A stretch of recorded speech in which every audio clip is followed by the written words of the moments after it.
One morning, a man named Andrew was rushing to his office before his boss arrived. Meanwhile, in an apartment, a woman named Margaret was getting ready to leave for work. Margaret is a chief editor in a publishing company in Boston, U.S. At the office, all the employees were afraid of her, thanks to her perfectionist nature and her strictness. They used to call her names behind her back. When Margaret arrived at her office, Andrew was already there waiting for her. He accompanied her to the company's marketing office. When they arrived, Margaret immediately fired Bob for a simple mistake. He forgot to call an author for their project. Even though it was just a trivial problem, Margaret still decided to fire him instead. When they returned to Margaret's office, she told Andrew to work tomorrow, even if it was Sunday. Andrew, who had planned to visit his mother in Alaska to celebrate his grandmother's 90th birthday, tried to refuse, but Margaret threatened to fire him if he didn't come. Shortly after, Margaret was called to her boss's office. She was informed that her work visa extension had been refused. It turned out that Margaret was an immigrant from Canada, and that year, her visa expired and had to be extended. She was forbidden from going anywhere until her visa was extended, but somehow, she went overboard before for the sake of her job. She was afraid that her project would not run smoothly. Even though she had her men on the project, she had a trust issue and would always get involved to check on the progress by herself. As for the violation of her visa, she was in danger of being deported from America back to Canada. If that happened, she would be fired, and the possible replacement in her position was Bob, the guy she just fired before. In the middle of the meeting, Andrew suddenly entered the office. Margaret suddenly got an idea. In order for her to keep her position, she told the supervisor that she and Andrew would be legally married soon, and the rule was that if an immigrant married a citizen, the immigrant would also be granted citizenship in just 3 years, not 5 years as the rule initially said. Andrew could say anything but nod. He knew that his boss had a problem, and he kept his mouth to help her out. Thankfully, her boss believed her and suggested she apply the marriage to immigration so that the problem could be resolved quickly. In a matter of seconds, the gossip about Margaret's marriage spread to all staff. They didn't expect Andrew to marry the boss. When they returned to Margaret's office, Andrew, who was already confused with all that, asked what she meant by marrying her. She explained that she was having a problem with her visa and she needed his help with that. But as expected, her high self-esteem showed her bossy nature. She said to apply their marriage documents to immigration without Andrew's consent. She said that they would have a sham marriage until her visa was extended, and in the next month, they would divorce. She reasoned that she didn't want to lose her job because Bob, the guy she fired who hated both of them, would replace her, and to top it all, he would eventually fire Andrew too. She asked him to help her if he wanted to keep his job. After work, they went to immigration to apply for their marriage. She asked the officer to hastily apply for the marriage, but the officer said that an application for 2 different citizenship marriages would take longer than normal marriages. They had to go through an interview process in different places and under full supervision. If they were proven lying about their marriage, Margaret would be deported back to Canada and banned from visiting America, while Andrew would be sentenced to 5 years in prison or fined $250,000. She tried to prove that their marriage was real. She said that they had been dating and they had planned to meet Andrew's parents on Sunday to celebrate his grandmother's birthday. Thankfully, the officer believed their story, but he said that he would still supervise them to make sure everything was right. After they got out of there, Margaret planned her work for the next month and explained all rules when they were doing their fake dating. Feeling that Margaret was taking advantage of him, Andrew felt annoyed, especially since the risk of being found out was too great. If she still wanted to do the thing, Andrew asked for 3 conditions. He wanted his work to be published, moved to the editor division, and lastly, the most shocking of all that made Margaret baffled, he wanted her, a woman with high self-esteem, to kneel down, begging him to marry her. She was shocked to hear all that, but she was in dire need of help, and so she did it. Does this work for you? Oh, I like it. Andrew, please, cherries on top, marry me? But I'll do it. See you at the airport tomorrow. Good. On Sunday, Andrew and Margaret went off to Alaska to meet his parents. On the plane, Margaret said that she would stay in the hotel during our visit. She knew that Alaska was not as luxurious as where they came from and said that Andrew's family must be poor, so she promised not to be a bother to them. Moreover, she told him that later on in the interview, when the officer asked where they usually spent their time while dating, she told Andrew to just say that they mostly spent their time in her apartment. She expected that Andrew's apartment was not as big as hers and thought that the officer wouldn't believe a boss like her would like to spend her time in a small apartment. Hearing that, Andrew didn't say anything. When they arrived, Andrew's mother and grandmother were there to pick them up. On their way, Margaret saw almost every building has Andrew's family name on it. Even the bag's brand he brought had the name Paxton on it. At the port, Margaret asked his permission to look for a hotel, but Andrew's mother offered she stay with them.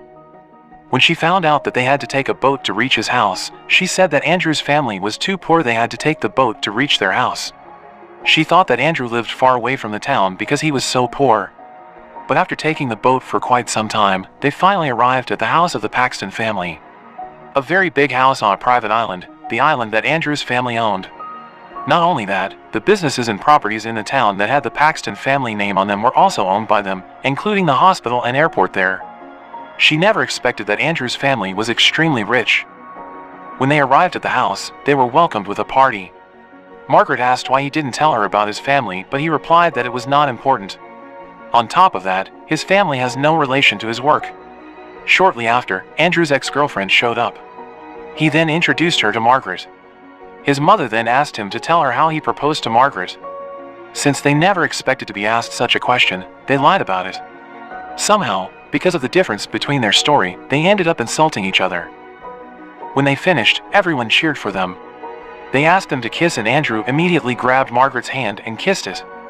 Nobody expected him to kiss her hand.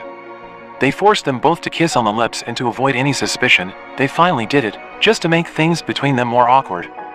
After that, they then went to the bedroom to get some rest, but since there was only a single bed there, Andrew had to sleep on the floor. The next day, Margaret had a call from her client, but during the call, the family dog came to her and disturbed her call.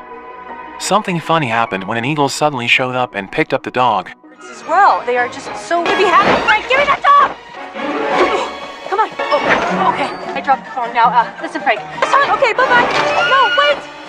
Here, take the dog. Take the dog. Take the dog. Take it.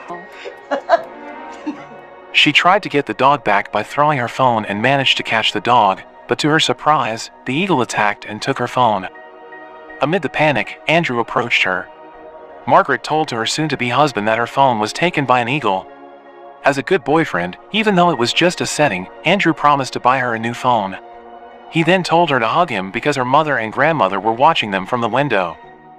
Later that day, Andrew met his father, who was playing golf. His father told him that he would soon retire and asked him to replace him to take over the family business. It turned out that they had talked about it over and over again. His father even once put him into a relationship with his business partner, but Andrew never wanted to take responsibility for the family business nor accept the matchmaking. He is an adult and he could decide whatever he wanted. He even said that he would never come back if it was not for his grandmother. In a bar for women, Margaret, along with Andrew's mother, grandmother, and ex-girlfriend were having a bachelor party. The party was intended to keep the custom for every couple that would marry must have a bachelor party. The party was getting wild, so Margaret chose to get out to get some fresh air. That was when Andrew's girlfriend showed up. She congratulated her and said that she was a lucky girl for having a man like Andrew. She told Margaret all her good memories back then when she was still dating Andrew. Margaret didn't seem to care, but somehow, she felt jealousy building in her heart. When they came home, they saw Andrew venting his anger by chopping some wood while listening to music. His mother knew well that he would do that every time he argued with his father, so she went to scold his husband. That father-son argument was never been solved ever since the old days. Her husband was always forcing his selfishness on Andrew, even though Andrew always refused. She wanted her husband to respect Andrew's choice for his life and gave in to all the family business stuff. Margaret overheard the conversation from afar. Later on, when Margaret had just come out of the bathroom after taking a shower, Andrew entered the room without knocking. Things between them got awkward once again. At night, Margaret asked Andrew why he chose to be an editor instead of doing his family business. Andrew said that he always dreamed to be an editor since he was just a kid. Carried on by the atmosphere, Margaret told Andrew her life story too. Back then in Canada, she was the only of her parents. She went to America from Canada even though she had nobody here. She struggled to meet her life until she finally had a job in a decent company, even a decent position as she had now. And from there, from the tough life she had, she became what she is now, a hard and strict woman that everyone is scared of at the office. Since then, Andrew got to know her more. He knew that his boss was just like other women, someone that needed love for her. A woman that covered her fragile heart with her toughness. The next morning, when Andrew and Margaret were still sleeping, someone knocked on their room. Margaret panicked and immediately woke Andrew to ask him to move beside her. When the door was opened, all the family went in. Room for one more? Wow. Heather and I have come up with a problem. It would be a dream come true. So you'll do it? We don't want to ruin it. That's, Yeah. that's... Out of nowhere, Andrew's grandmother asked them to move the wedding day to tomorrow, her birthday. They were both shocked and tried to get an excuse to refuse the plan. His grandmother kept pushing them to do so, and they had no choice but to accept it. His mother told them that everyone in the family would arrange everything so they didn't have to worry about anything. When they finally left, Andrew panicked. His family had gone too far with his life. He was afraid that if they married and divorced after just a month, his grandmother would have a heart attack. Unexpectedly, Margaret hugged and consoled her fake lover to calm him down, only to realize what she had done later. Later that morning, Margaret took a bike ride to calm her mind, but instead of calming down, she even got more mixed feelings. She remembered her unconscious act of hugging Andrew that morning. In the middle of the ride, she heard a strange sound from the forest, and when she checked, it was Andrew's grandmother performing a strange ritual to make sure everything went smoothly on the wedding day tomorrow. Margaret joined the ritual, but instead of doing the ritual dance, she instead embarrassed herself. While dancing, Andrew suddenly came to pick her up to buy her a new phone. She was so embarrassed she didn't expect him to see her like that. At the store, after getting her new phone, Margaret said that she had to reply to an email from her client. Knowing her phone wouldn't be able to reply to emails, Andrew took her to an internet cafe. When Margaret was using the computer, she saw Andrew talking to his ex-girlfriend from the window. She was jealous. She knew that she had fallen in love with him, but on the other hand, she also knew that Andrew would never fall in love with a woman like her. On their way home, they met Andrew's mother and grandmother. They told Andrew to wait at the boat while they took Margaret with them. They went to a clothes shop. When trying on a dress, Andrew's grandmother told Margaret that the dress she was using was the dress she used at her wedding. Not only the dress, but Andrew's grandmother also gave Margaret a necklace that had been passed down in the Paxton family. She had been dreaming of giving the necklace to Andrew's future wife, and finally, she was able to do it. She was touched. After years of living alone, she was able to feel the warmth of a family once again. When she got on the boat later, she took over the wheel and took the boat at full speed. In the middle of their way, Margaret told Andrew that she couldn't continue their lies. She couldn't bear to hurt his family that had been nice to her. Andrew panicked at her action, and suddenly, when she let the wheel, the boat took a sharp turn and she fell from the boat. Thankfully, Andrew managed to save her. He looked so worried, as if he didn't want to lose her. Later, when they arrived home, Andrew's father asked both of them to talk with him at the warehouse. Apparently, there was an immigration officer who already waited for them. Somehow, Andrew's father and the officer had found out that the marriage was just a lie they made to smoothen Margaret's visa extension process. The officer threatened Andrew to be honest or he would end up in jail. Hearing the threat, instead of being afraid, Andrew got angry. He was fed up with his father interfering in his personal matters, even to the point of involving the immigration officer. He knew that his father did that to make him give up on his work as an editor and continue the family business. He confidently said that he loved Margaret. No matter what happened, he would marry her and make her the happiest woman in the world. Hearing that made his father silent. At the night, they had to sleep separately because they were about to get married. That night, Andrew couldn't sleep. He kept thinking about what he had told that day.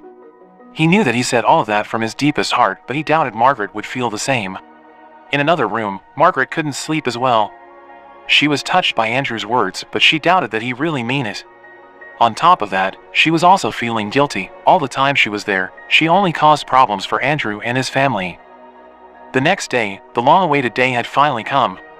Everyone was attending the ceremony, even the immigration officer was there. The whole family looked happy until when Margaret and Andrew were about to say their vow. Margaret suddenly stopped. She confessed that the marriage was nothing but a set.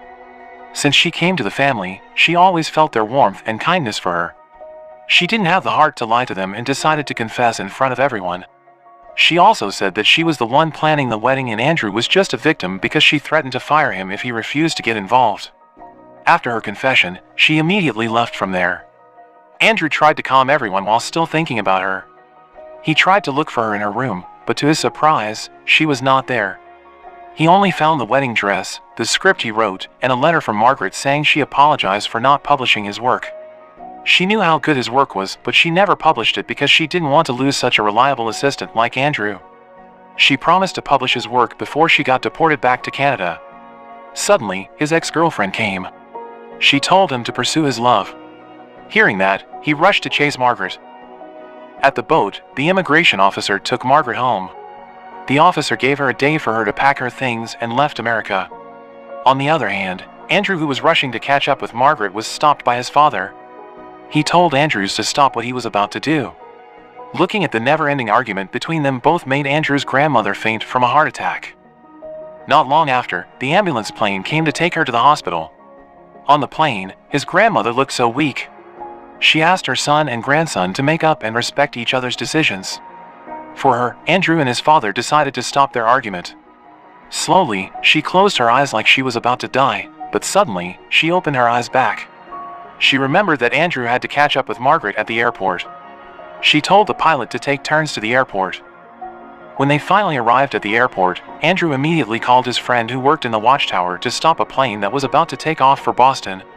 Unfortunately, he was late. The plane was already taken off from there. The next day, Margaret was seen packing things from her office. When she asked one of the staff for help, Andrew showed up in front of her. While catching up his breath after running, he told her not to leave after everything they went through. She had ruined his years working with such a cruel boss. She had ruined the wedding ceremony they had been planning, and the most painful thing was, she had broken his heart for leaving him. He asked her to take responsibility for making him fall in love with her.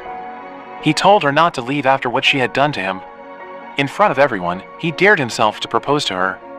When she realized that the man he loved proposed to her, Margaret immediately accepted the proposal.